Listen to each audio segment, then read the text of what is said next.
Okay, let's start, and I will ask my colleagues just send some brief rules into the chat box. Please use the chat box during the conference. Don't be surprised, you can't unmute yourself right now because of hacking attacks we've got before. We don't really want something or someone that can break our meeting today. So please stay muted during the conference if it's not your turn to speak.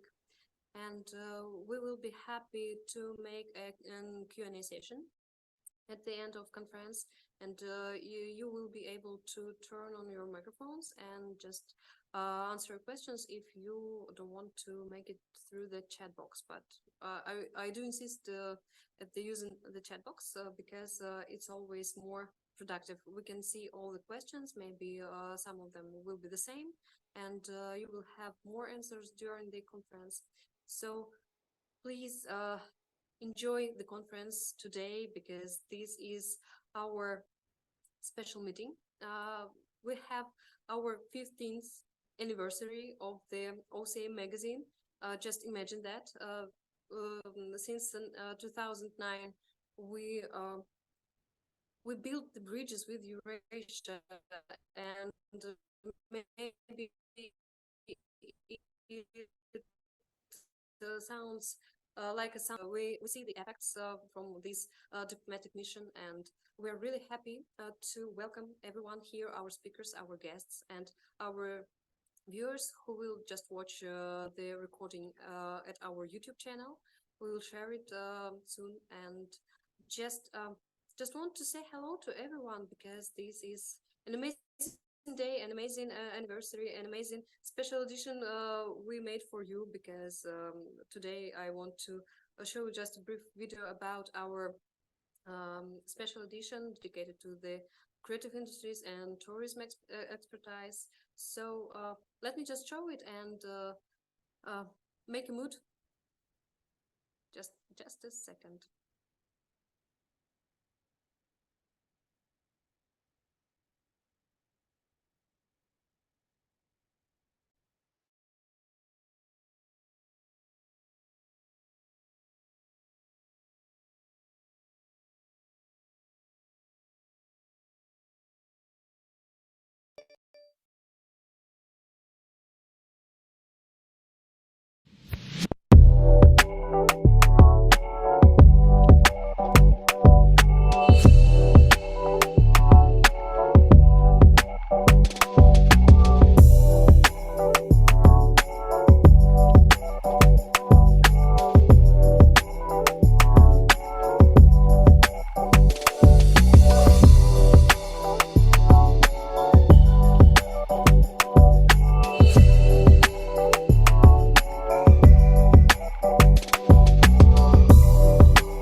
So this is an amazing reason to be here because the tourism is the very important part of our lives. I don't want to say any more words, and I will happy to pass the microphone to our today's moderator, Mr. Mark. Okay, something goes wrong. Mark David Miller, excuse me, it's a lot of devices around me. And Mr. Miller has an extremely good experience in market development and related issues connecting on Central Asia, Russia, Europe, and other former Soviet Union countries. And so I believe that this is the certain moderator for today's meeting. And Mr. Miller, please, the floor is yours. Thank you very much. And I'll start by hoping the best for our friends in Kazakhstan. The flooding issues are, it just came to my attention yesterday, and we hope that they are able to recover and not experience the worst of flooding. In the United States, it happens a lot. A friend of mine's brother died in Arizona at a lake, which you would normally not understand how it could be flooded. So let's hope for the best there. And also, for those who celebrate, happy Ramadan, if I'm using proper terminology, and happy Easter, and also happy beginning of Lent for our Orthodox friends and myself.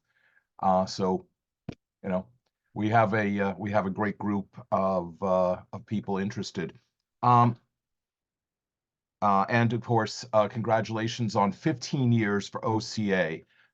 Any publication, especially in the current environment, magazines are going out of business left and right. I grew up with Time magazine and others. They're nothing like they used to be. OCA continues to grow and provide a beautiful quality product and a voice to put good topics on people's agendas. Travel and tourism has traditionally been the largest employer of people in the world. It is a way of modernizing. It is a way of having knowledge transfer. It is a way of attracting investment. It's a great way of getting people not only to understand another place and be exposed to another place, but fall in love in terms of culture, fall in love in terms of business opportunities. I mean, I've got 100 personal stories from the former Soviet Union about how I was exposed to things by going there that I wouldn't have been exposed to otherwise. So it's great that we're focusing on tourism today. And we've got a great panel of experts. We've got a great number of participants. So I would like to pass the microphone on to Yarlin. My apologies. Although I love Central Asia and the former Soviet Union, I can barely speak any words. I'm passing the microphone on to Mr. Yarlin Zineshev, the Counselor of Economic Affairs at the Embassy of Kazakhstan in the United Kingdom. So, thank you.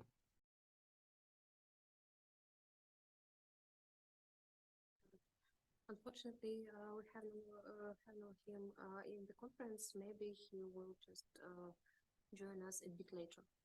Sorry. Sorry, if he comes in, we can switch around a little.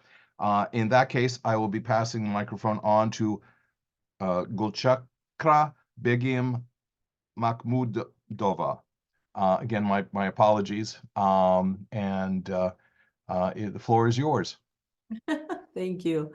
Thank you. I'm so proud to be with you and so proud to have, you know, my way on the cover, OCA Magazine. Bravo. Thank you so much.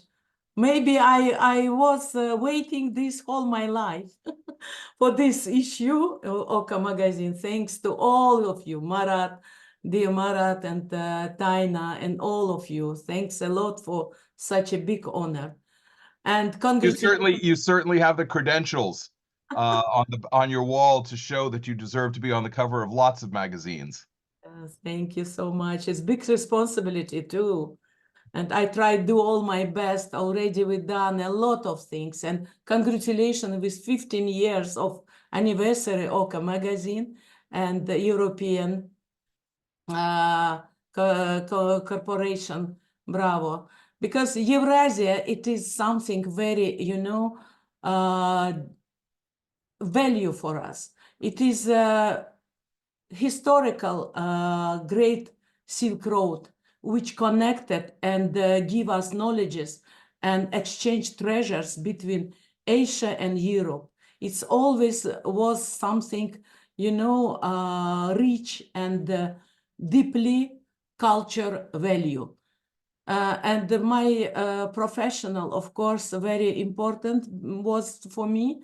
And when I start my business in 1985, when I finished with, yes, it was something, you know, unexpected. And it was absolutely forbidden for women to have a business, private business in USSR, because it was equal. Everybody, no anybody can have private business, but I find a way to have culture and business together, international day of culture.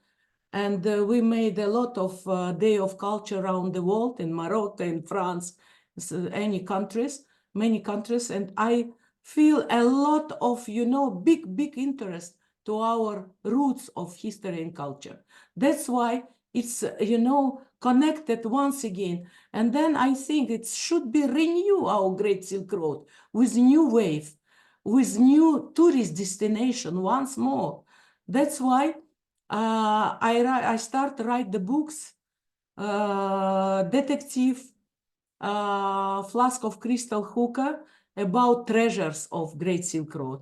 Then, of course, it should be, when I had many grandchildren, I understand that they should know about our roots also in a very fairy tale way. And I start to write the books with fairy tales, like Spirit of Time, when Spirit of Time, Zaman Baba, in all Central Asia, you know, and even in Spain, in Turkey, in India, everywhere, Zaman Baba, it means time of the Spirit of Time. And we have a lot of, you know, till today, many, the same words, the same images, the same understanding in connection. So I try to connect all from the China, Japan, through Central Asia, through Azerbaijan, Turkey, till Spain. It is a caravan Silk Road. And maritime Silk Road, very important also. I write the books about maritime Silk Road adventure from Japan through Red Sea, Arabian Peninsula, till Morocco, and once again, Spain, Italy. And a lot of connection, you know, Taj Mahal, Seven Wonders of the World. The main creator and designer was Italian designer, you know, who create this palace of eternal love. So a lot of connection always was with Great Silk Road. And now Tashkent and Uzbekistan once again renew of this tourist destination. You know, Bukhara, Samarkand, the same ages as Babylon. Babylon not exist, but you can come to Bukhara, Samarkand, and touch these treasures. You know, it's something very, very value, not only for us now, but for future generation. So I try to make also one point of tourist destination like Silk Road Land, edutainment park. We have Disneyland, we have a lot of Universal Studio Park and everything, Kidzania, but we have no any Oriental edutainment park. So Silk Road Land, we registered, and I find very excited interest from Walter Baigis, the main French company who is assist and manage many theme park around the world. And we participate in IAPA, it's amusement attraction park association, which always make a very interesting immersive show. And we collect many companies now. Qatar very much interested to be partner, and many Azerbaijan, and I think China also will be much interesting to make this, you know, destination like tourist destination, from China till Spain, till England also, because Kohinoor diamond, which was mentioned in legends of Tamiris, you know, Uzbekistan princess, 6th century BC, she first time fixed the Kohinoor diamond which lead her to power and a winner with Kir's a Persian king. So till today, it's this Kohinoor diamond passed through India and till today shining on Great Britain crown. You know, once again, a lot of connections from history till today. And also I know Great Britain, very interesting of renew Great Silk Road, and a lot of in library, in so many books, Asian books, and so many interesting artifacts, products till today there. So we should to connect and make Central Asia more attractive tourist destination, to be more, you know, give more knowledges and exchange treasures. Please support us and let's do together this new attractive renew Great Silk Road. Thank you. I had a question or two. First of all, thank you for a wonderful presentation. I mean, in the United States, Americans visit Disneyland and Disney World and see interesting things, fun things for the kids, but for not that much more money. Not much. They can travel. I mean, I don't want to tell you what passes at Disney World cost nowadays. For not that much more money, a little more effort, they can see the real thing. They can see things that aren't experienced by others. And that leads itself to so much. I mean, kids can be inspired and go on into mining or energy or tourism. And it's a way of opening things up. It's interesting, the parks. I was talking to the Kyrgyz ambassador a few months ago about exactly such a thing. On a smaller scale, he wanted to have pavilions in a small area for different countries to visit in the United States. And you know, the idea of having, you know, wonders of the East, wonders of the Orient, wonders of Samarkand, and I would go. I would go to that first and then go to Central Asia. So thank you very much, and thank you for your wonderful contributions. Starting back in the 1980s. I don't think you're telling us, I don't think, you know, you really started it back in the 80s. You look very young. But Chanel support me very much. Well, we all support you. So the one question I would have is, how do you see countries like China, like, you know, United Arab Emirates, like Turkey, assisting in introducing Central Asian travel to others? Because those are somewhat gateways. And you mentioned about the parks possibly being in Qatar and Azerbaijan and China. You know, how do you see a way of having them promote Central Asia while they promote things within their borders related to the Orient? You know, it's very important now on media production. Very now it's powerful, and movie. Why not movie? Why not animation? There is no Oriental heroes like Aladdin and Jasmine. That's all. Where is Zahar? Where is Ajina? Where is Maymun? Peacock? It's all you know should be heroes. So I start production animation.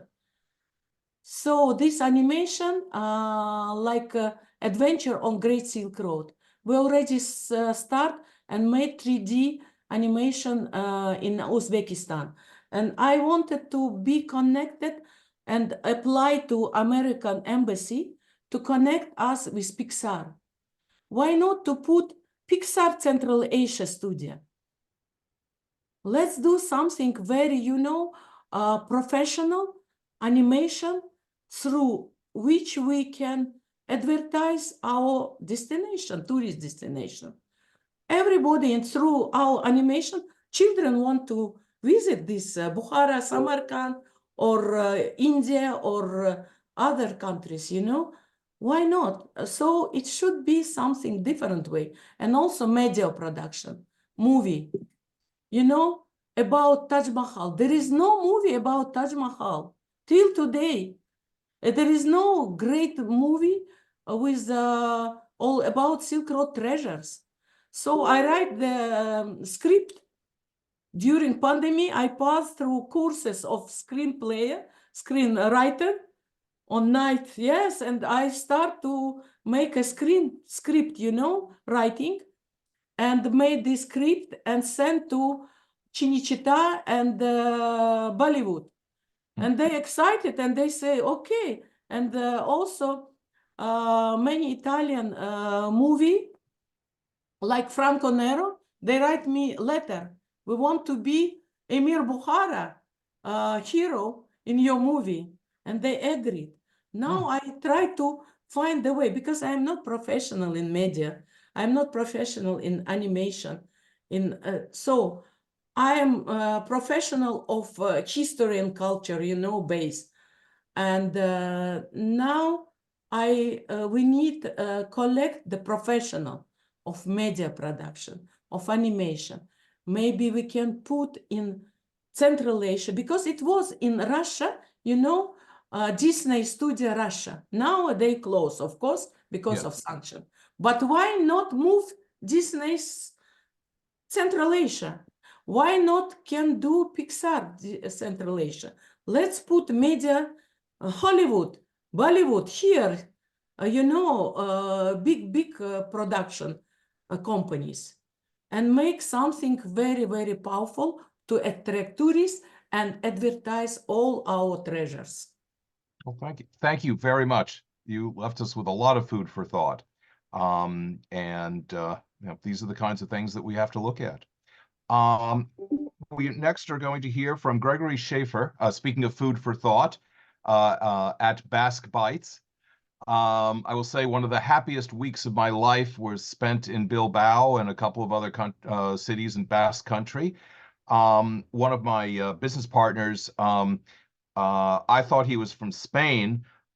He actually was from Catalonia, another region of Spain. And we did a lot of tourism promotion and road shows for attracting industry to Catalonia.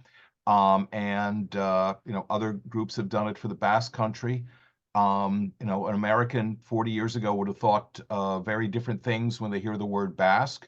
Now we think, of course, of the Bilbao Museum. Now we think of wonderful food. You know, let's hear a little more from Gregory as to his role and his interest in Central Asia. Okay, thank you so much, Mark. Great to be here. Congratulations to the OCA Magazine for the big anniversary. And it's really an honor to be invited to speak today. And Mark, great job pronouncing my name. No problem at all. So as you have already noticed, I am an American with this big American accent. But I do live in the Basque Country, an autonomous region in the north of Spain. It's like a country within a country. And that is where I operate gastro-tourism. And just recently, in February, I had the great pleasure of attending the Samarkand Tourism Forum in Samarkand, Uzbekistan, where I presented a masterclass on gastro-tourism, food tourism. Today, I'm not going to speak that much about food tourism or what I do, but we're going to talk about sustainability. That's the overall topic for today. And this is a very, very popular, hot topic globally, especially in the tourism industry, and one that we also spoke about at great length at the Samarkand Tourism Forum. And I have to say that sustainability in tourism puts me in a panic. And I'm always scratching my head saying, but I am just a tour guide. What can I do? These are very big, very large global problems. And what is my role in all of this? And so being invited to speak today really got me thinking. And too often I feel that when we are talking about sustainability, we're always focused on green solutions, things that are directly related to the environment, to the ecology, and what we can do, things that are of critical importance. And it is rather overwhelming. And again, as I said, I'm just a tour guide. What can I do? So I started to focus my attention with regards to this theme on the social aspects of my work as a tour operator and of our work as travel professionals with regards to our destination. What is the social aspect? What is the cultural aspect of sustainability? And perhaps this is not as important as the big green issues like consumption or overconsumption or refuse, recycling, fossil fuel, you name it. But this is actually a very hot topic, and cultural sustainability in tourism is valid. And if you don't believe me, then just ask some of the citizens of Venice, Italy, or Barcelona, Spain, who will tell you that tourism in their cities has run amok. It was very beneficial in the beginning, but then it became too large, too fast, and ultimately rather destructive. And we don't want that to happen. You know, we're talking about sustainability, so we need to make sure that our cultural heritage is always preserved to attract touristic clients and to make sure that they are happy as well as the local populace. And we really need to always put people first, not just the clients, not just the tourists, but our local neighborhoods, our local infrastructure, and we need to put cultural heritage first. So I've prepared a small presentation through PowerPoint. So let's take a look at that. Hopefully this works. Here we go, my friends. All right, can everybody see this? Looking good? All righty. Yes. All right, here we go. So just some good definitions here to help us talk about this theme. And I promise I won't bore you too much. So sustainable cultural tourism, a brief look at sustainable cultural tourism, placing cultural heritage and local people first. Okay, so what is sustainable cultural tourism? The United Nations first began talking about this back in 1988 when they said that tourism is a factor in sustainable development. And since then, there's been many definitions about what exactly is sustainable cultural tourism. And I feel that the European Commission really got it right when they coined this definition: a condition of tourism based on the principles of sustainable development, taking into account its current and future economic, social, and environmental impacts. So we're looking at sustainable development and sustainable cultural tourism, but looking at the future, looking at the social, looking at the economic and the environmental impacts. Sustainable cultural tourism is a fresh way of looking at the relationship between culture and tourism.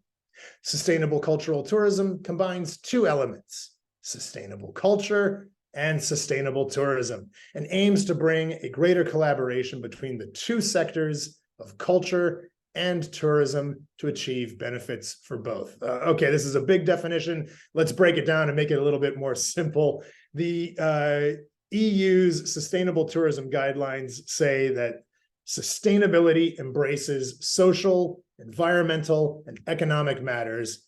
For cultural tourism, it involves considering each of these components. This is what I jokingly refer to as the vice.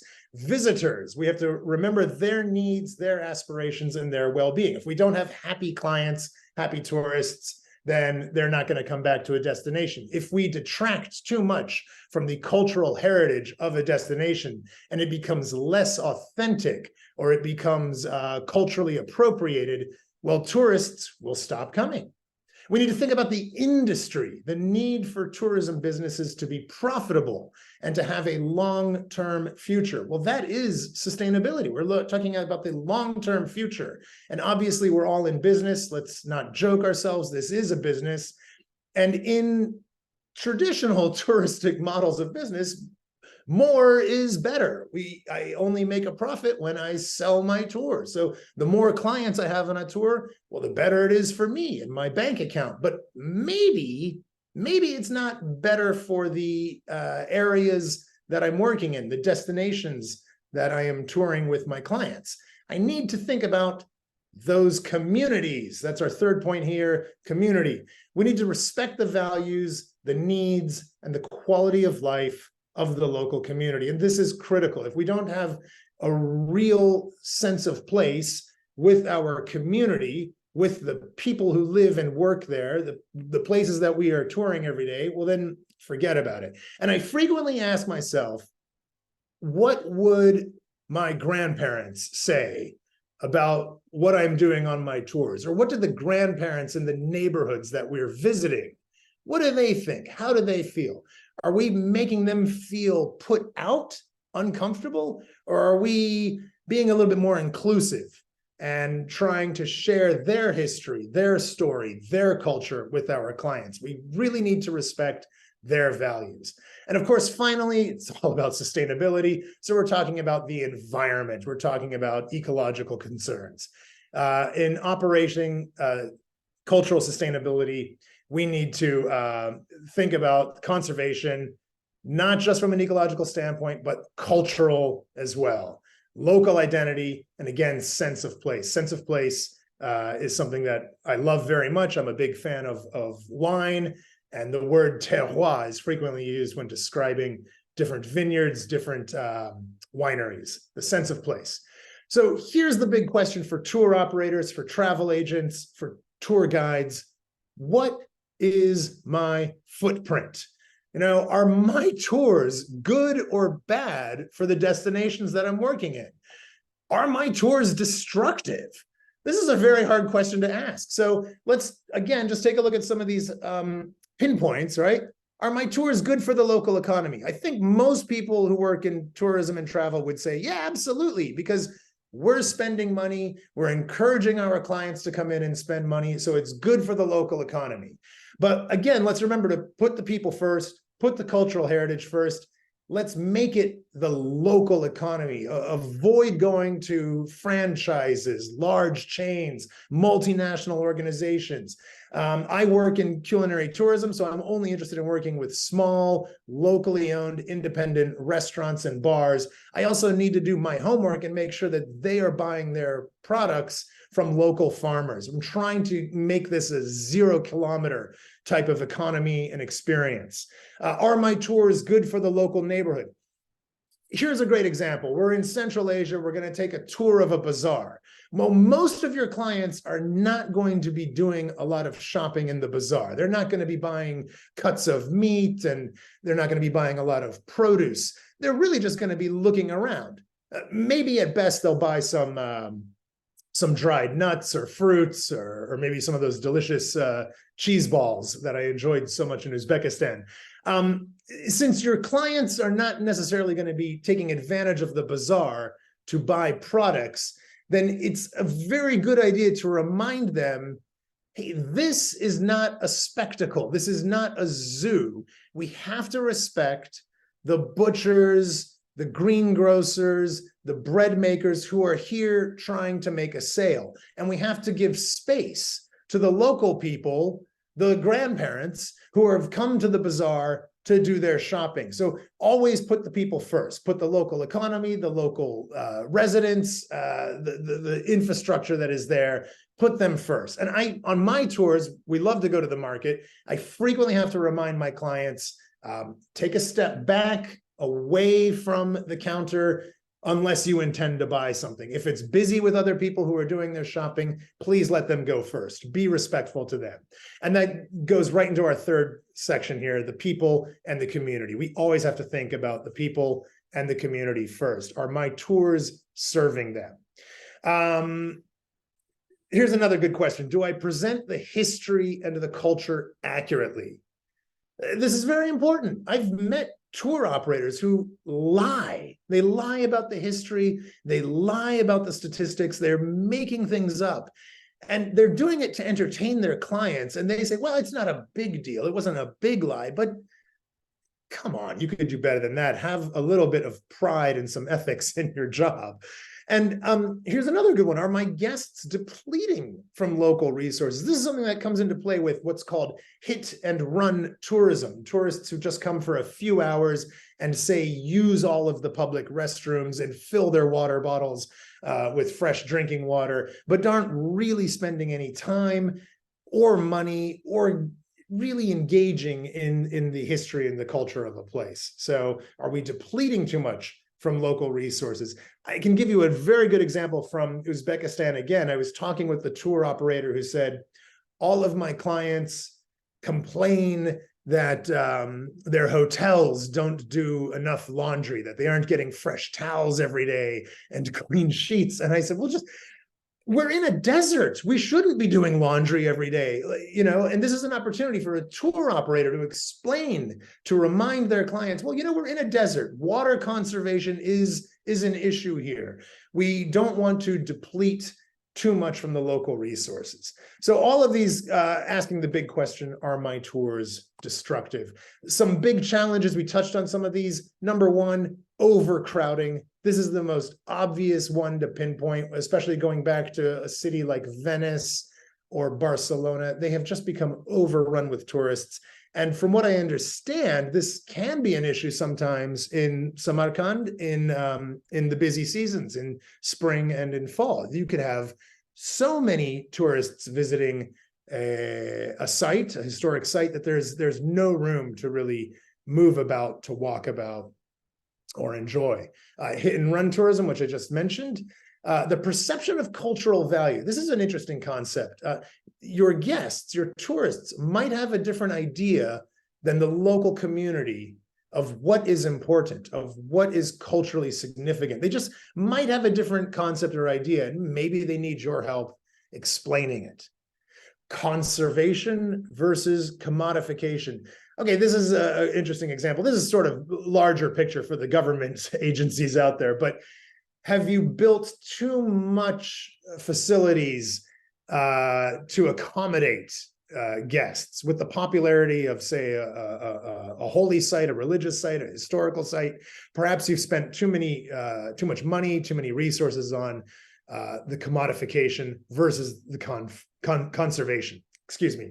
And finally, the risk of cultural appropriation. This is obviously when people are doing things culturally not appropriate, and offending local people. Perhaps it was an accident, but this is an issue to think about. Solutions: invest in the long-term economic, entrepreneurial development plans that include sustainability and social responsibility as part of a business strategy. Oof, broad terms here. This is government language. But investing in long-term plans. Again, we're talking sustainability. We need to think about the future. Consult with local communities to develop and agree on high-quality tourism. I think this is so important, and something that the EU Commission talked about over and over again was consultation, dialogues, talking. We work in travel. We're tour operators. We're very good at communicating. So open a dialogue, talk to the people in your neighborhoods, talk to the people in your destinations, the shop owners, the restaurant owners, the neighbors, and see if they're happy or what would make them happier as we bring tourists into their regions.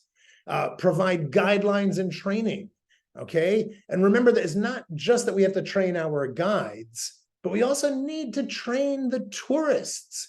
Tourists want to do the right thing. They want to be respectful. Sometimes they need a little bit of help. Remind them if they're in a drought zone. Remind them of what is culturally appropriate and inappropriate. Make sure that they are on the same page. And of course, promoting community ownership through training, creating sustainable business models in tourism that have community ownership are wonderful, easier said than done. And again, here I pose that big question. Yeah, but I'm just a tour guide. What can I do? Well, here's a few really good actionable ideas. Number one, create some off-season products. If you have too many people in the busy months, well, then create some economic incentives, new destinations, and new activities to encourage tourism in the off-season. Promote new destinations, but don't just pick a new destination. Go there first. Talk to the locals, talk to the local government, talk to the shop owners, and see if they would be interested in receiving new tourists.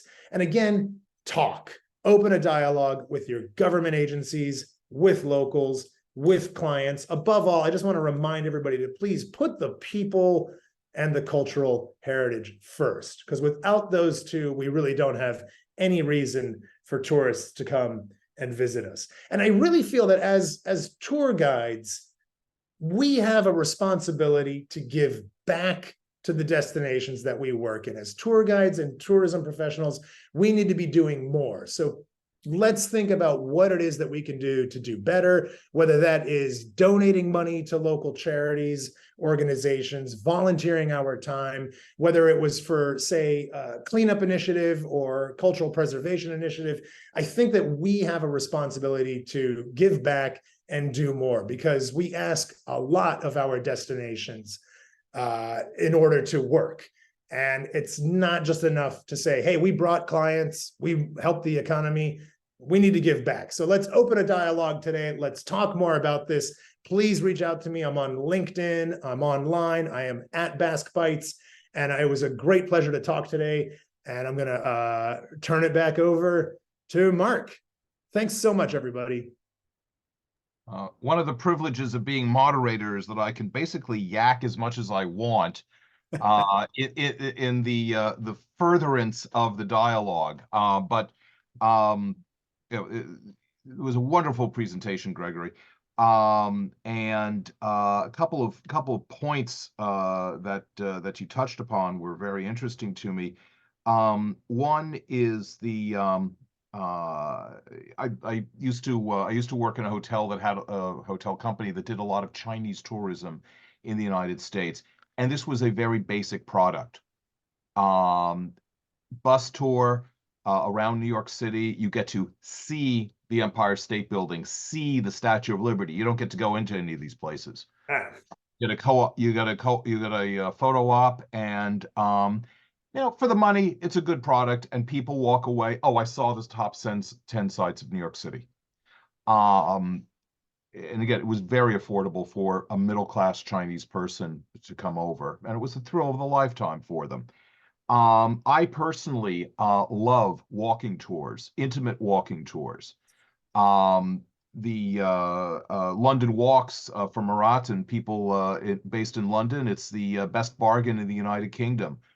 There's 5 to 10 different tours a day, all kinds of topics, from Sherlock Holmes, which has literally 100+ people attending each tour, to some esoteric stuff at MI5 and and such. And there was a tour company like that in Moscow that I based my company on and used a lot for walking tours. I learned more Soviet and Russian history in 10 or 20 of their tours than I would have at the Harriman Institute at Columbia University. It's a way of exposing people to things that they wouldn't have otherwise. It's a way of walking people around. How do you reconcile these two extremes? I mean, the walking tour with 5, 10 people, that's intimate, that has low impact, that allows you to say to the people going into the bazaar, hey, buy a couple of souvenirs, be nice to the vendors, and appreciate, that they have a job to do, and you don't want to take away from that. How do you reconcile that type of tourism, which is more expensive and smaller, versus the bus tours that kind of just give an overview? Yeah, it's a tricky one. I mean, obviously, anything is better than nothing from the tourist's point of view. And I could understand if you had very limited time or budget, maybe you'd want to do a hop on, hop off bus type of experience. For me, it was never a question. I was always interested in quality, or my definitions of it, versus quantity. But I think we all have the ability to be creative and think of different products that we could invent. And there's definitely room to create some sort of a meaningful quality package within a half-day tour. Will the client buy it? Some will, you never know, but it's worth trying, and trying something new is better than not trying anything at all, or seeing that what you are doing is ultimately destructive. you should try to do better. We should try to create other products. A really great example that the EU Commission talked about over and over again was multi-day cycling tours. And they said, you know, no one can argue the environmental impact of bicyclists. That's wonderful. But these people tend to stay in one region for multiple days, spending their money there, but visiting different villages and really getting that sense of place, that real unique cultural experience. But again, that's hard to do because that's a multi-day sort of package. With myself, it is walking tours, walking food tours. The most popular product is in the old town of San Sebastian. It has become a little bit overrun with tourists. I created another package. Let's do the same type of tour, but in a different neighborhood. And I'm moving more and more into multi-day tours, 5-day, 7-day, 10-day packages to take people out of the city, out of the hotspots. So looking for other options, other avenues. And ultimately, I found that these other products are economically beneficial for everyone involved. Interesting.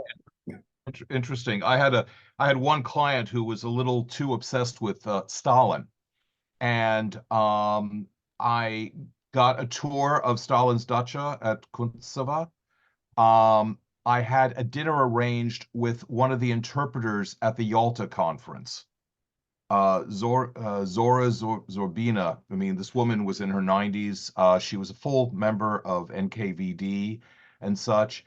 You know, it was beautiful to do something like that. It was very pricey. You know, the walking tours often are very affordable options. People just don't know about them. So it's interesting to see how can we get that intimacy for somebody on a more not reasonable but a lower budget. How can we get people to convert from backpackers to these wonderful tours that you put on, for instance? So thank you for your efforts, and I will be connecting on LinkedIn. Absolutely. Thank you so much, everybody. Really enjoyed my time today. Thank you. A question? Sure. Yes. Mr. Gregory, it's very interesting, you know, gastronomic tourism, it's so important, you know, also for young generation. And we have, of course, national food in Uzbekistan and Central Asia. But if you have any franchising court, food court or something, can we make something together and put a chain of these franchising food courts around Samarkand, Bukhara, all points of the tourist destination? How do you think? Because no, it's McDonald's like this. No, it's different. But something, you know, famous franchise from the world tourist destination. Do you have this idea? I think there's a lot of opportunity in Central Asia for gastrotourism. And when I was visiting in February, was my main focus. And a great example, I'm not going to pronounce it correctly, Beshkazan? Yes. So this is a chain, and it was really developed for national people. It was really made for the Uzbeks, but tourists absolutely love it. They feel safe there. They can walk into the kitchens and take a look. The walls are decorated with beautiful artwork, Atlas silk and local pottery. And this is a large chain. I'm not sure how many outlets they have, but it's very impressive. And that is a really interesting example. They did not sell out at all. They kept it very Uzbek, and they were able to make it appealing to both local people and foreign visitors. And it's a great example of how a foreign visitor would rather eat the national cuisine versus the foreign cuisine. And maybe I've heard a lot, everybody has different types of clients, if your clients are picky eaters and you're not sure, we'll always offer them a national dish or national restaurant first.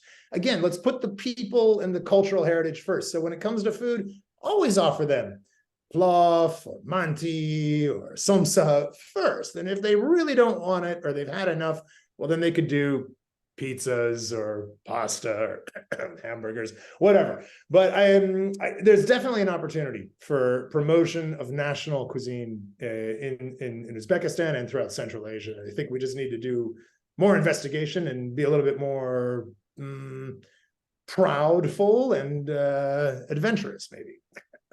Okay, thank you. You know, to jump in there, one of my favorite chain restaurants in Russia was Yolki-Palki a few years ago. And I mean, this was the first few times that I went out to dinner, everybody's cheering. The first few times I went out to dinner in Moscow, I went to, you know, what it was expensive restaurants, but at the time it was very moderate in price for an American. And I met Russian people, and it was cheaper for me to go out with them and pay for their dinners than go to the expensive restaurants. Yolki-Palki was one of them. Ruski Bistro, and such. And the interesting thing about a chain is, yes, we want to support local economy, local sustainability issues.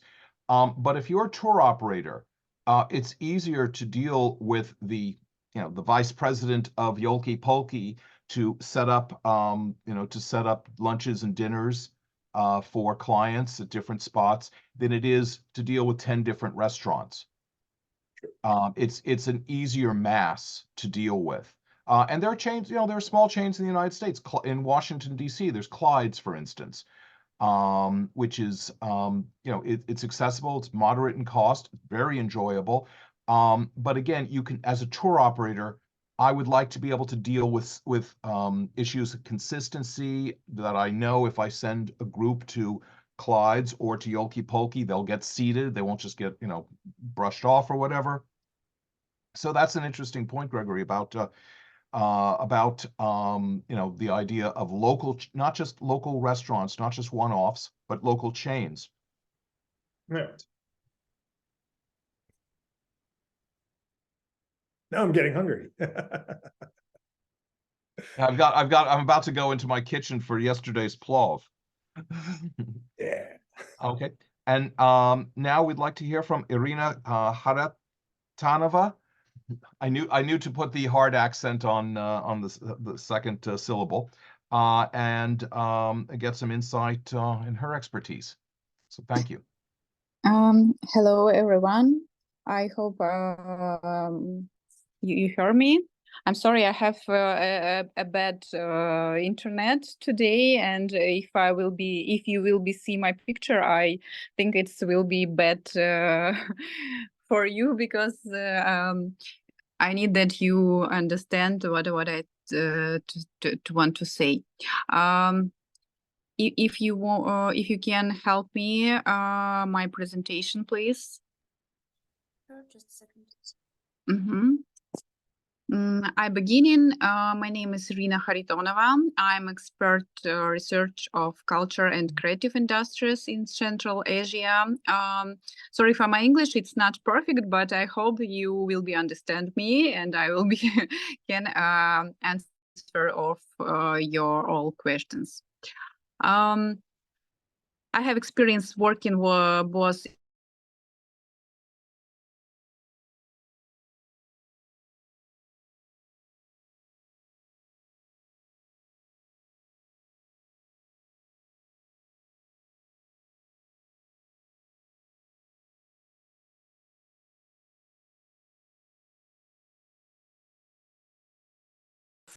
I don't see presentations. Okay, we are loading.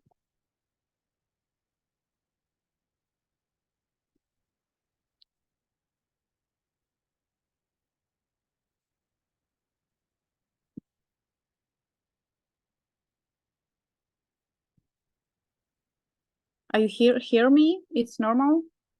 Yes, you just can continue. Okay. We can hear you. You were fading in and out before, but we can hear you fine now. Okay.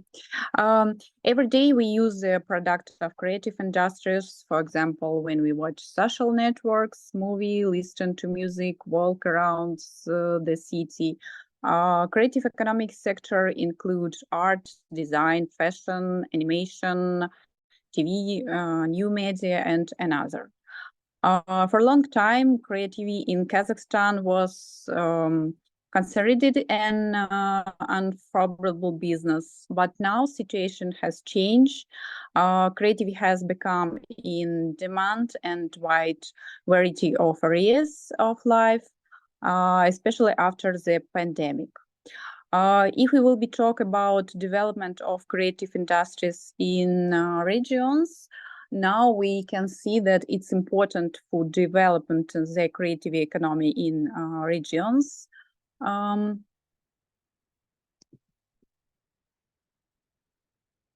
It's you see my presentation or not? Okay. Next slide, please.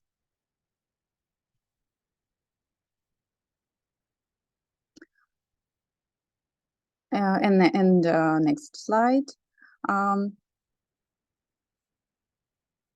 I have a short time and I want to talk about our example.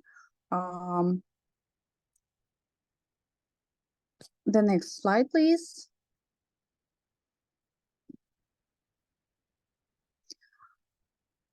Such point of attraction can be creative clusters and visit sensors.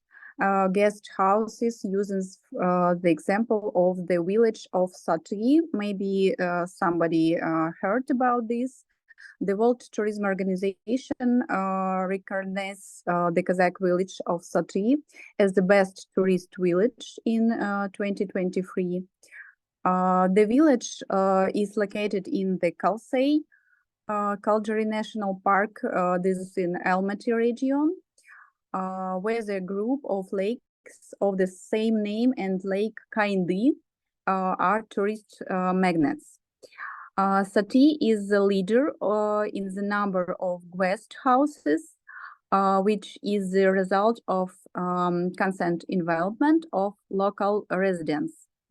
The observatory desk offers panoramic views of the reservations. As of 2023, there are most for guest houses and free hotels operating in Sati, and now the numbers have doubled. Of course, most local residents engage in creative tourism business. This type of creative tourism, such as gastronomy in Kazakhstan, is also becoming interesting for the local and global markets. The next slide, please. The metropolis of Kazakhstan, Almaty, took 25th place in the list of 42 places to visit in the new year, published New York Times. They said about Kazakhstan, the growing importance of gastronomic culture is incredibly noticeable in Almaty. Neo-nomad cooking, interesting for a lot of people from different countries, and I think that it's can be a new way for creative tourism, for gastronomy tourism. And next slide. In the last year, we did a lot of work in government with creative business in different regions, and we see that people have problems because they don't have a lot of information about what is it creative economy, what is it creative tourism, and we need to help. And we start 2 programs. The first named Platon 5D. This is program for young people in school and college. We talk about what is it creative thinking, what is this creative design, what is creative tourism. And second, this is master's program, management in creative industries. We started it in one of university in Almaty. And I think that it's important to start it with education, with some of courses for like government and for businessmen, because we have problem with investigation in creative industries. Business now in Kazakhstan thinking about it, but don't see a great results. They don't believe now, but I hope and I believe that creative industries, creative tourism, sustainable tourism, it's important. And in the future, we can see that economical miracle of Kazakhstan will happen through creative sector. This is my small talking. I hope you will be interested. And if you have some questions, I hope I can answer. Thank you. Thank you, Irina, for the presentation. What I mean, let's say Kazakhstan has some infrastructure that is more developed than its neighbors, which is very fortunate. I mean, I grew up in the 1970s, and I saw Iran as a modernizing country for its region. And various reasons, unfortunately, it did not. It went a separate path. The government of Kazakhstan seems to be very forward-thinking in highlighting the new Kazakhstan and highlighting its Center for Dispute Resolution, for instance, in highlighting the potential for high-tech, truly high-tech industries. And I don't see as much highlighting of its cultural treasures. Not to the point where people would get on a plane and go.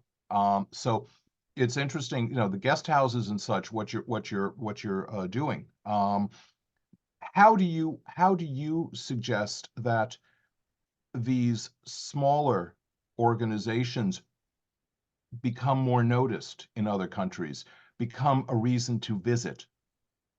And I say that because, again, Russia is my background.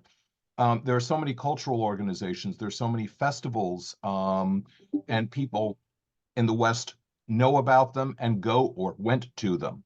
I mean, how could Kazakhstan highlight the culture, highlight the smaller, more intimate boutique facilities, and get people to come there? I think important to beginning more promotion it and do more comfortable instruction, because when we have Astana and Almaty, these two cities, when you can find all. But if we will be talk about another regions, they have problem with infrastructure. And for example, now I live in Karaganda. This is a city near Astana. Maybe you heard about this city. And we see that we have potential and people want to do it. And in the future, if government help, it can be successful project. But now we beginning, we have problem to understand our government and big business to help small companies to begin to start promoting it. If we have some grants or some money to doing more project for collaboration with another countries, I think it's will be successful. But now we can say it's about that successful project in tourism. It's only Almaty, and in Astana it's business development tourism.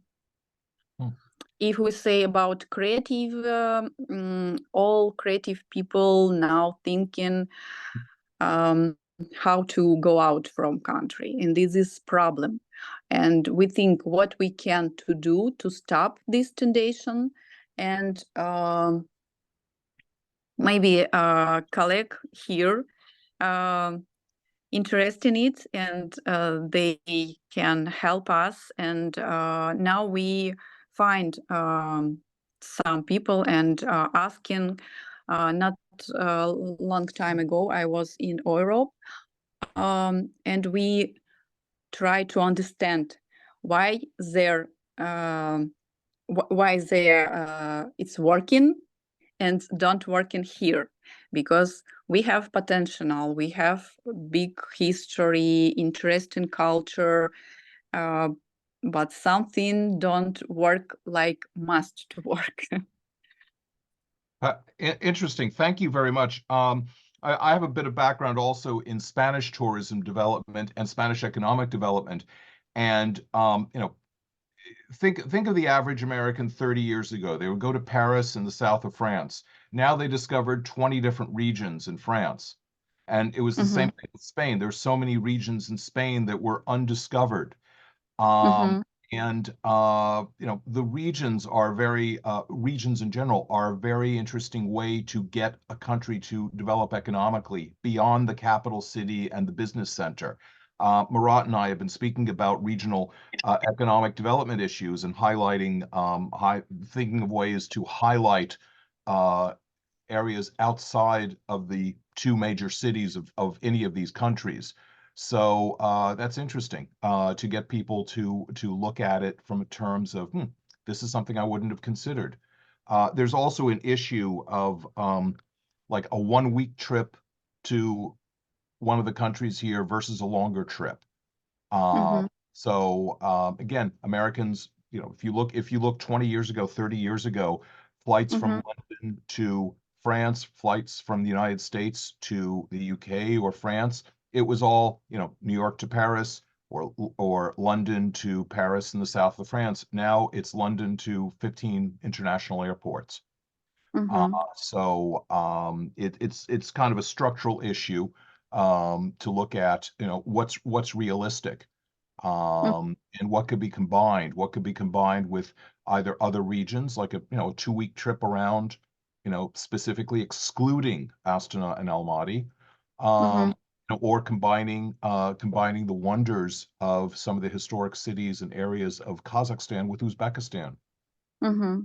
So thank you. It's very exciting to see this type of work done. We just have to think of a way to tell the world about this. Okay, thank you so much. Thank you. Now we have Artyom Klykov. Artyom Klykov is joining us and will give us his insights. Yeah, thank you so much. Thank you so much for introducing me. I hope my camera is working properly and sounds it's not bad. Yeah. So just a sec. It helps to be well dressed, and the 2-day beard also makes you cool looking. Thank you. Thank you. Okay. So, dear ladies and gentlemen, hello from Samarkand, Uzbekistan, where I'm currently located. My name is Artyom Klykov. Thank you for introducing me. And today I'm going to talk about human capital as the basement for sustainable tourism and creative economy. And my presentation will be really short. So there's a few pages about me, not really important page for my presentation, just to have a look on it. So I'm currently a professor of tourism in Silk Road International University of Tourism and Cultural Heritage, located here in Samarkand, Uzbekistan. I'm also a visiting professor for Swiss Summer International University, located in St. Petersburg, Russia, dealing already with already for 15 years, dealing with hospitality education, Swiss-based, but located in St. Petersburg. Also a hospitality expert, media contributor, coach, and mentor. And definitely today, moving into a main part of my presentation, definitely on my opinion, now is the most important, now the most crucial issue is the human capital for tourism, hospitality, and creative industries. And being a hotelier and hotel real estate professional for last 15 years, I'm quite impressed with the hotel development, with facilities development and infrastructure development in Central Asia, and for one of my last presentation and like nearest events in Samarkand here, we did calculate at about 65 internationally managed hotels in Central Asia. And we do know that hotel development is really rapidly growing here in Central Asia. A lot of really 4- and 5-star luxurious and premium and upscale hotels appearing in Almaty, in Tashkent, in Bishkek, in Dushanbe. So, for example, for last 2 years, for more than 2 years, it will be even more 5-star properties in Tashkent opening for next 2 years. But who will be working on it? What will be a human capital in this kind of thing? So it's really a case for us, and really in a global perspective, hospitality and tourism industry is really in a kind of really huge danger with the lack of human capital, with the lack of professionals, because during the pandemic, during the last pandemic years, it was a lot of people who were just like, evaporated from the tourism hospitality industry. And they will never come back, because for the pandemic and post-pandemic realities, they already settled in different industries with a bit more, gentle and a bit more relaxed working schedule. Yeah, they're working now for delivery, they're working now for retail and any kind of industries as well, but they will not go back to hospitality and tourism. So human capital and lack of professionalism is a really big problem, and it's really big challenge for tourism and hospitality. And Central Asia definitely is not the exclusion to this, because again, to organize, to settle, to operate, and to make it consistent, that's the most important part, for sustainability, make it consistent. Professional culture for tourism and hospitality, it's not just just to publish a presidential decree or make announcement or something like this. So it's really a routine that should be established and should be followed day by day, action by action. And then after the years, it will be a result. So definitely the quality of tourism destination offer is determined to a large extent by the quality of human capital. And thank you so much. Some of my colleagues already mentioned the quality culture and quality assurance in tourism and hospitality and creative economy during our session today, because I think that's the most important part in, in contributing for sustainable tourism and sustainable creative economy. So really, this kind of value that employees in our industry, in tourism and hospitality, represents as a knowledge, habits, competences, motivation, enthusiasm, and other personality attributes. And it's really, we do really challenging right now here in Uzbekistan and Central Asia with the lack of professional approach for working in the industry.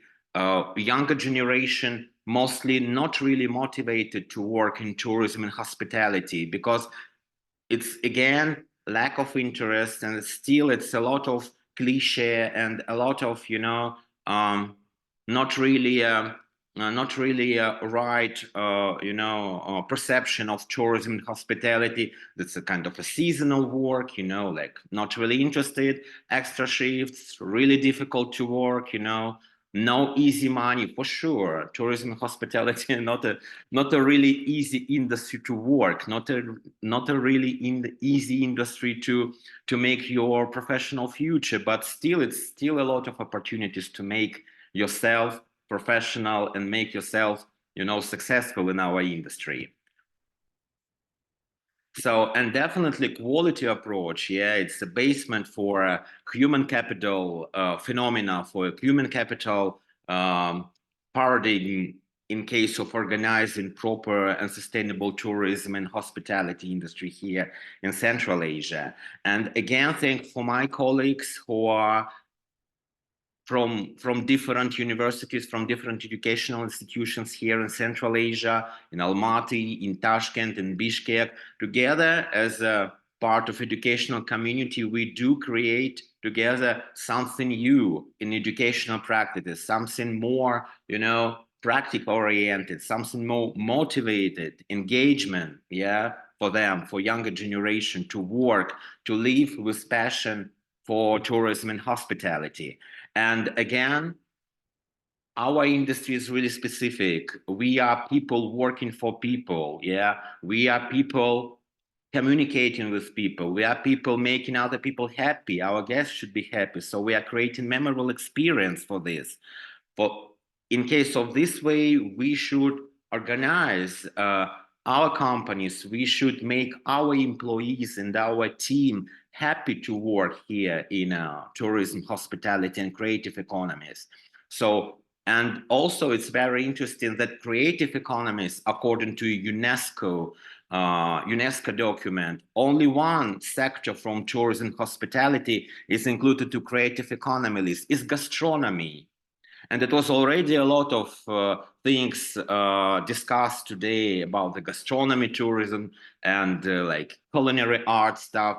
It's also very crucial for us to make to organize a professional approach in gastronomy and tourism.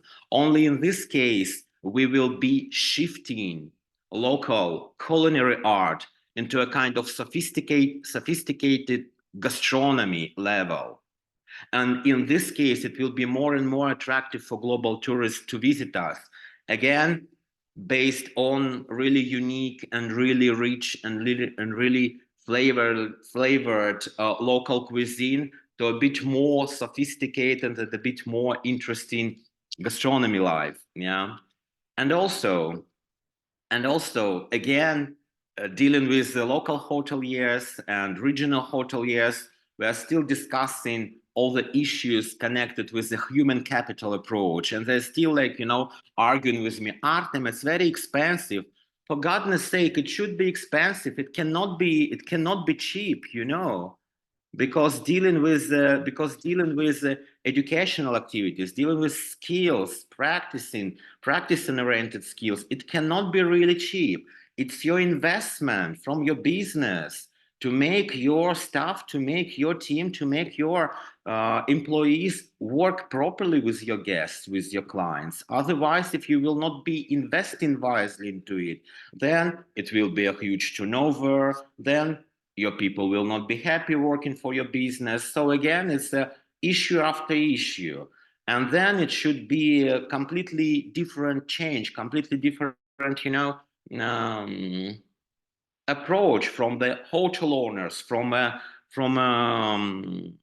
actually business owners to make their teams working in a happy manner, in a professional manner, in a really sophisticated manner. So that's why human capital, it's really crucial. And human capital, it's really, you know, like there is no any other strategic approach that should be implemented in tourism, hospitality, and creative industry sector, because it's the only way to make our industry much more performing, much more sustainable, and much more, you know, contributing into a global economy of Central Asia. Otherwise, it will be no any long-term perspective. Again, it will be just, you know, very tactic. And tactic is not what we are talking about when we are talking about sustainability. Sustainability means strategic. Sustainable means, you know, consistency. Sustainability means something long-term. And again, it requires a lot of activities, a lot of investment, and a lot of actions taken from all the people who are involved in this.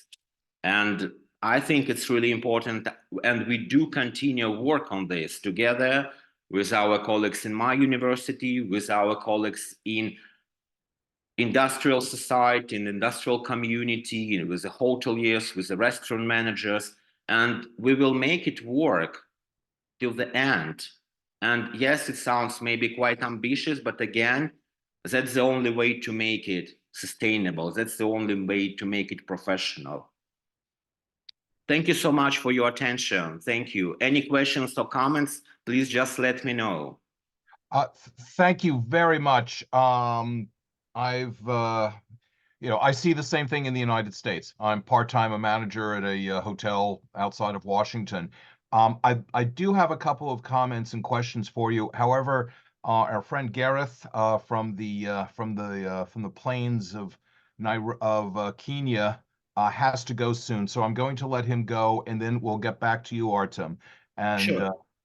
Gareth will give us a report on the animals he's seen this morning, as well as what the heck does tourism in Kenya have to do with tourism in Central Asia? He's a man of many hats, and he can give us some great insight. Okay, thank you very much. I hope you can hear me, and I hope the wind isn't too bad. Is it okay? It's pretty good. It wasn't like the wind earlier today, so. Okay, fine. I'm protecting the microphone.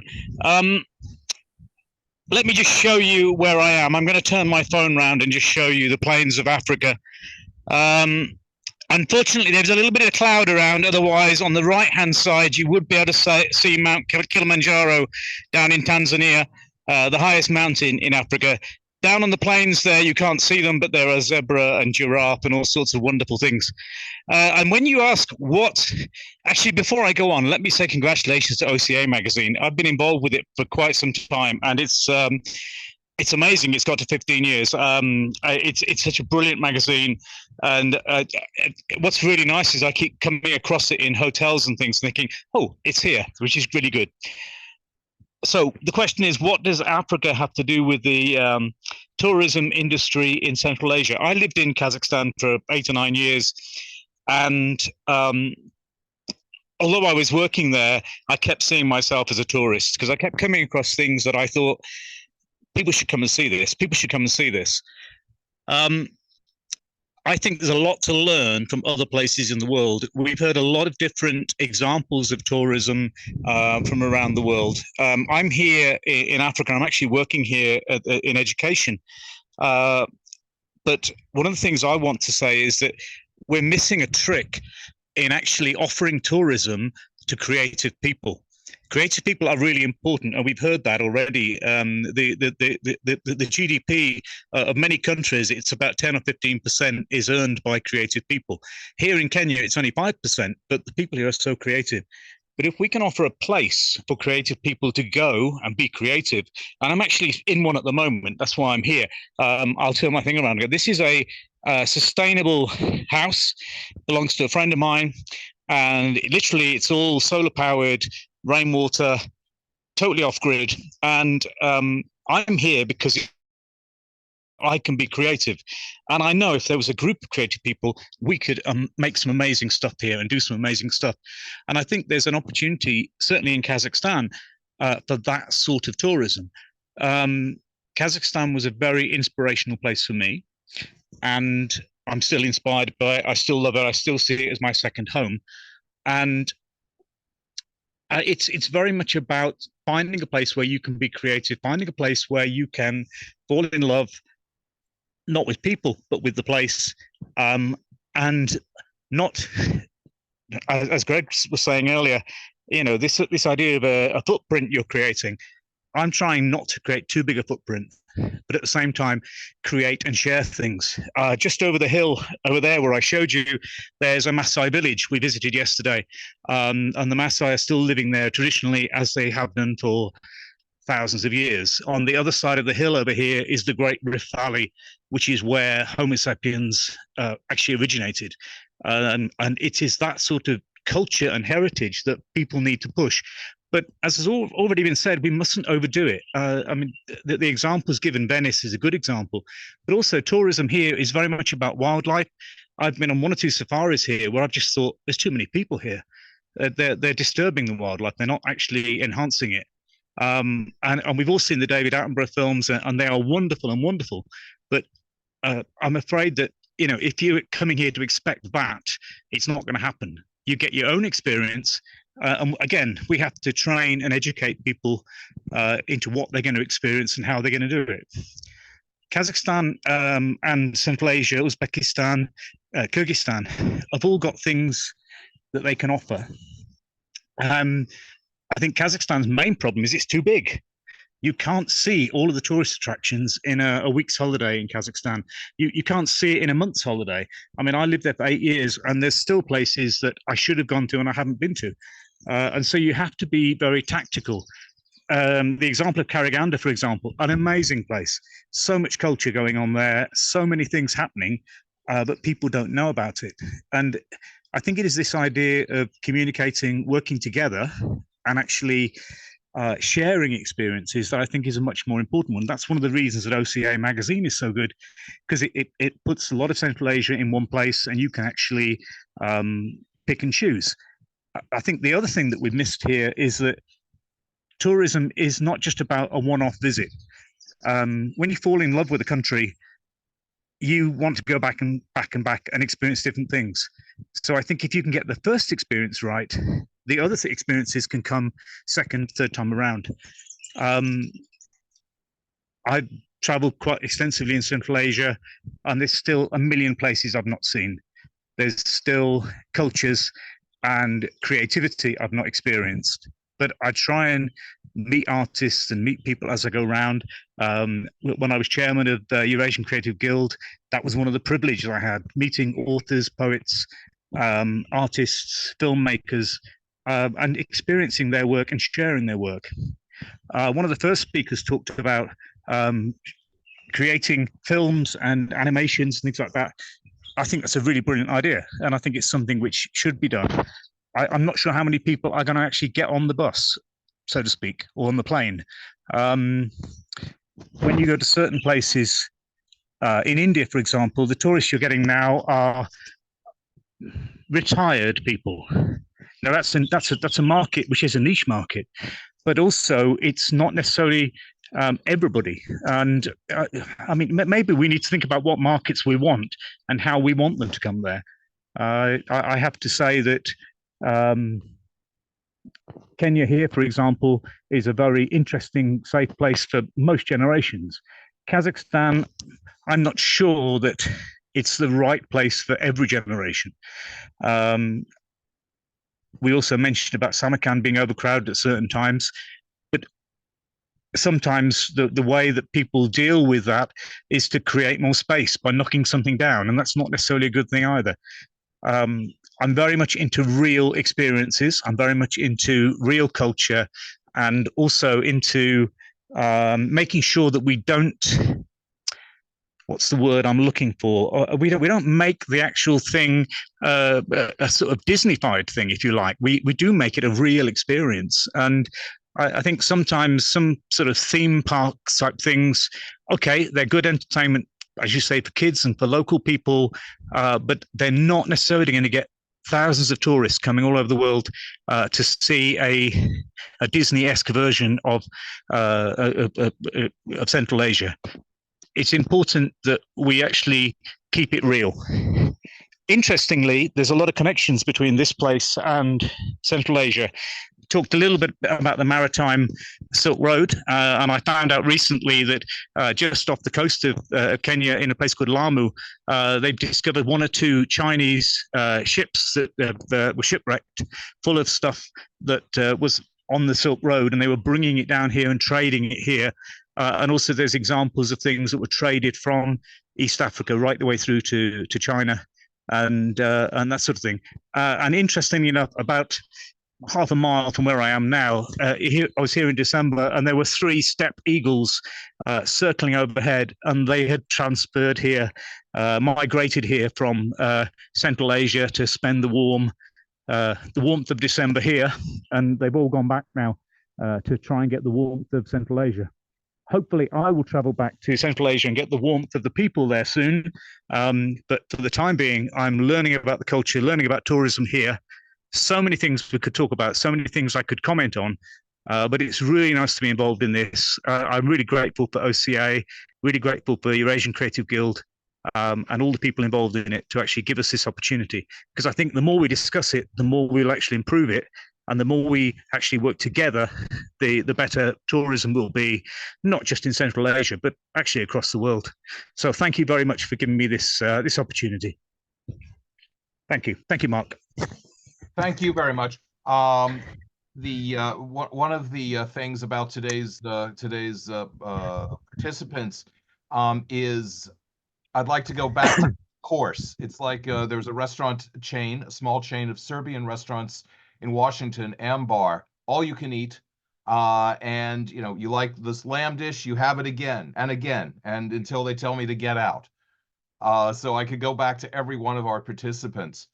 I liked your point about missing the trick to offering tourism to creative people. While Artyom was speaking, what I thought, because he mentioned gastronomy is a natural thing for creative people to go into the tourism business with. I was thinking historians, because you know, historians, if they're instructors, they can yak and they can give great tours and such and open up things to people's minds. But you pointed out the beauty of the house that you're in now. I mean, that's a house that anybody in the world would be proud to be in. And you know, the person who developed that house, in terms of the architecture, in terms of the sustainability, that person could be building homes all over the world. So that's an interesting point. And also the tourism, you know, traveling is not a one-time visit. My first trip to Russia, I went for 3 weeks. I thought it would be the only trip I ever took. And I've been there 30 times since. So it's, you know, as you say, you know, you've been in Kazakhstan for years, still haven't visited all the places that one would want to visit. And also your point about finding a market, being realistic. If it's retirees, because generally they have more disposable income, they can spend more time. But at the same time, they may not like winter tourism because they're scared of falling on ice. St. Petersburg is notorious for that. So you give a great overview of what the issues are for any for any area interested in tourism, and certainly your insight into Central Asia, Kazakhstan in particular, is good. What do you think? What when you going back to the house, for instance? Yep.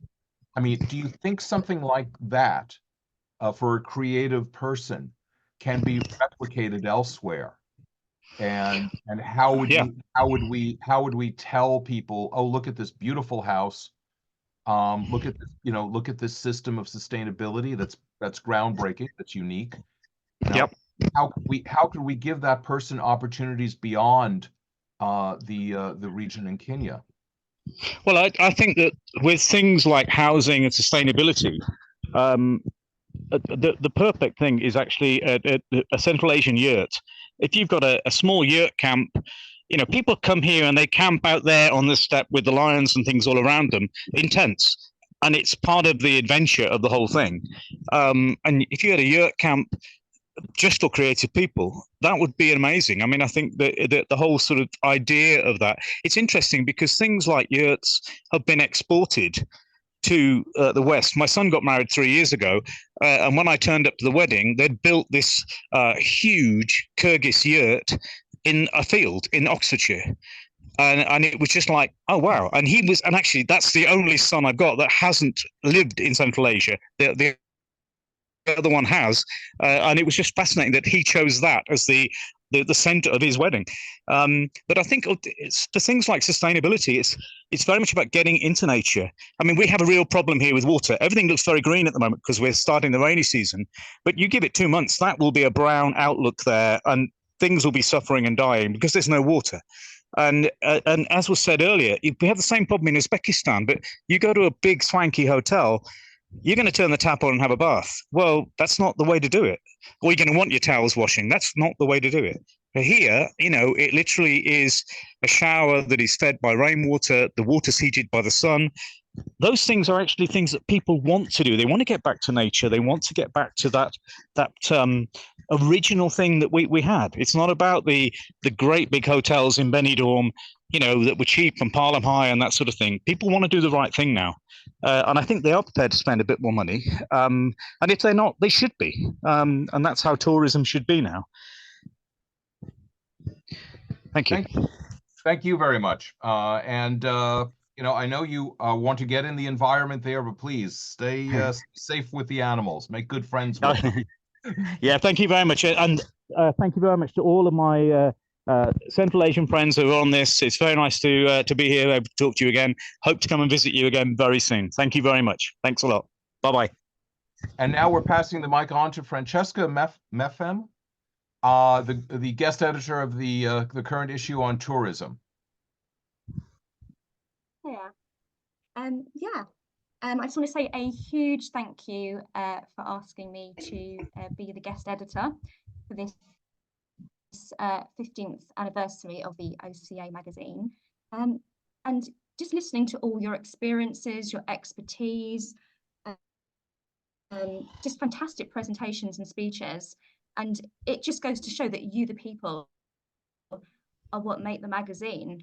And it has been a real privilege to edit the 15th anniversary edition and to be here today on the Zoom. So yes, I just wanted to say that tourism, arts, culture, beauty, they're what make us think deeply. They're what challenge us. And they are what kind of unite us as humans. They make us kind of go outside our comfort zone. And I think that's so important. And they just base us as humans. As Gulchehra said earlier, culture and business together. Everyone has a favorite perfume, just like someone will have a favorite text, a favorite Shakespeare play. And in this edition, Gareth was arguing for a Shakespeare festival in Central Asia, because it's so true. It's universal. Perfume is culture, it's art, just as a Shakespeare play is culture, it's art. It challenges us, but it also defines us as well as people.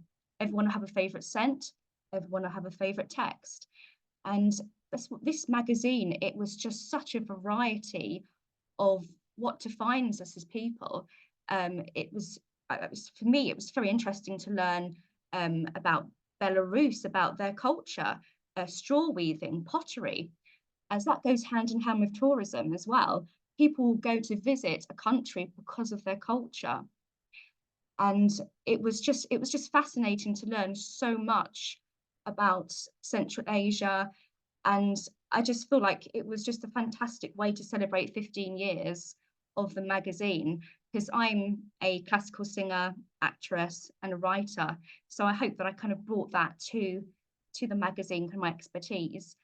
But yes, it was fantastic. It was fantastic to be part of this 15th anniversary edition. And thank you so much, because beauty, art, culture, tourism, that is what unites us as humans. And to me, as a creative, I think all we can keep doing is inspiring each other. And this magazine inspires. And that's the most important thing that we can do. And hopefully, by editing it, I brought some inspiration as well. So thank you very much.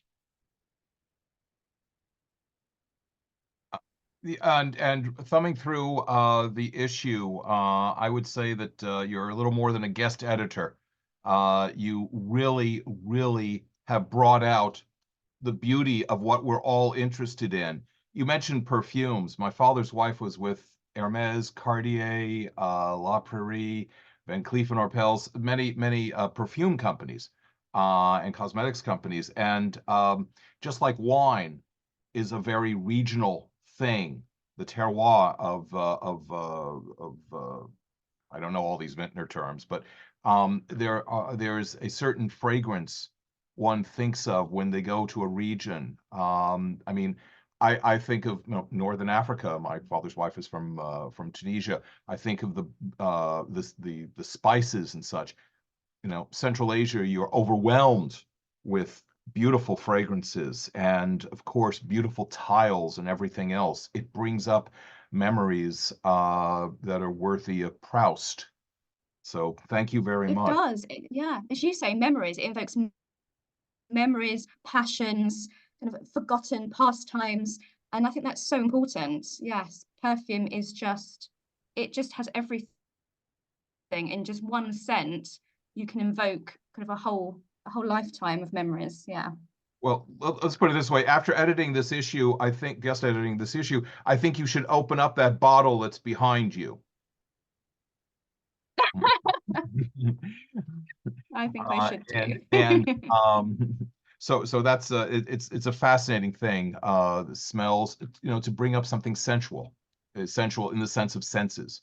It does. Just like reading a Shakespeare text can invoke memories, so can perfume, and a text can open up a conversation just as a perfume can. It's fascinating. It really is. Yeah. And my conclusion for you is that perfume is a luxury item. Okay, it could be like Jean Patou or Hermes's Calèche or something, costing hundreds of dollars an ounce. It could also be tarragon. It could also be sage. It's something that could be a luxury good or could be very common.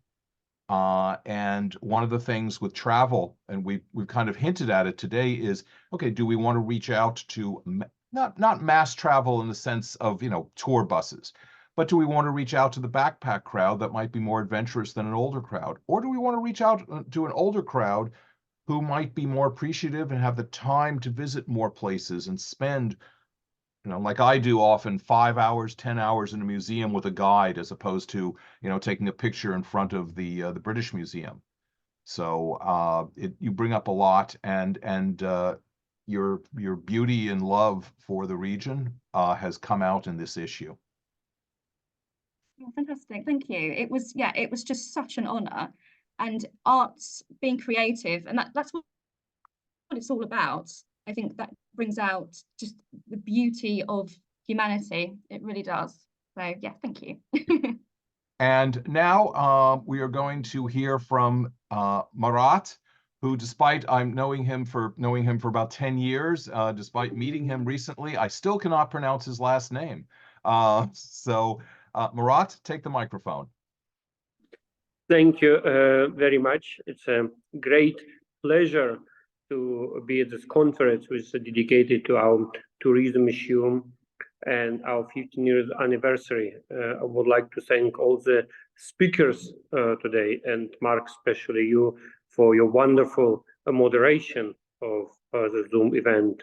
And my congratulations to Gulchehra-begim for becoming a face of our anniversary issue. I think it will be remembered for a long time, and I'm already receiving so many comments from our subscribers, embassies around the world, with praises about the quality of the magazine, the articles, the topic, and all the stories, of course, the cover of the magazine.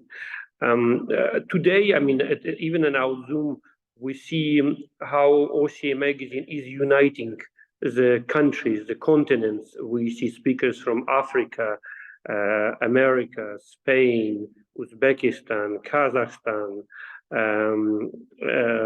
Russia. So I can see many countries only on the list of the Zoom participants. So we connected at least 10, Israel, I can mention. We connected at least 10 countries and 3 continents in a small Zoom in less than 2 hours. But OCA Magazine in 15 years has over 300 contributors from every continent, from over 80 countries, and the same with the Guild. I mean, Eurasian Creative Guild, which also stands behind the OCA Magazine, is a union of creative people from around the world. And together, we've been doing it for 15 years, promoting the region and building the culture bridges between West and East. I think we proved it's successful, it's needed, there is demand, and we will keep working even more harder, have more interesting issues prepared for this year and for the next year. And Taina Kaunis, who is advisor of all our projects, working hard to promote it and bring all of us together. I think she can share what is upcoming issues, and I'm sure you will be able to contribute to it and participate in OCA Magazine or any other project done by Eurasian Creative Guild and Silk Road Media. Thank you very much.